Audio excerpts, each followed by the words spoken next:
You mentioned addressable advertising, and I think many agencies are interested in that. One of the challenges is that it's all custom. Is there a thought to trying to standardize addressable advertising metrics? Yes, there's lots of discussion, and in fact, we're talking not just with our clients, but with many industry associations, such as SIM and such as the MRC. And we're actually on one of the MRC's committee to establish standards, and not just for addressable advertising, but for return path data. And we believe return path data is really the right term because we're device agnostic. So what Kantar does is we measure audiences to content, but also through devices. So if it's a set-top box, if it's a smart TV, if it's an iPad, what our goal is to measure audience tuning levels, usage levels, through really any device. And specifically to your question, how we loop them together is important, but remember that every platform may have a slightly different application. So for example, DirecTV and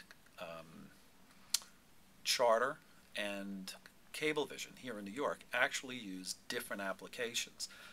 So what we're trying to define are common hooks, if you will, that define usage so that you can not only link advanced advertising from television platforms, but also across media. So if you've got an online activity, if you've got a mobile application, and you have a television smart app, you want to be able to link them through some common denominator. And that's actually what we're working on with our sister companies within Compete, which is our online systems, as well as others. So are you data matching or data fusing? At this point, we're data matching, and there are some advantages to that because with the larger samples available from return path and the larger data sets in terms of consumer information, it's more reliable if you can actively match the tuning to the same households that are doing the purchasing. And we've had some very successful projects now where we've matched with our sister company, Kantar Retail, and Shopcom Data, which has 80 million households of purchase records through their club cards and such. So what we're able to define for our customers are purchase patterns, and then match it with tuning records, and then align the two to see which are the better environments for purchase records.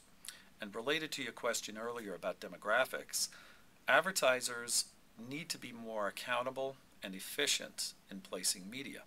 And what better way, if you can track your advertising and match it to the same or the very consumers that you wanted to target in the first place, it becomes a very, very cool system so that you can evaluate your media and your consumption.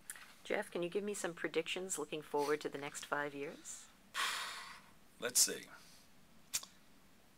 I think predictions would be return path data are here to stay. I don't think that the proliferation of digital devices, digital media, and renewed activity of viewing can mean anything more than an explosion of new data sets. So I think return path data are becoming vital. Number two, I think advertisers and agencies will be encouraged by this development and epiphany of new data and understand how it can help them make better decisions. So I think number two would be utilization of the data will hit the marketplace and evolve. So the third piece would be an evolution and not a revolution of data or media practices. I think as more data become available, I think smart advertisers and agencies will understand how to use it and implement it in the marketplace, and media companies will also take advantage.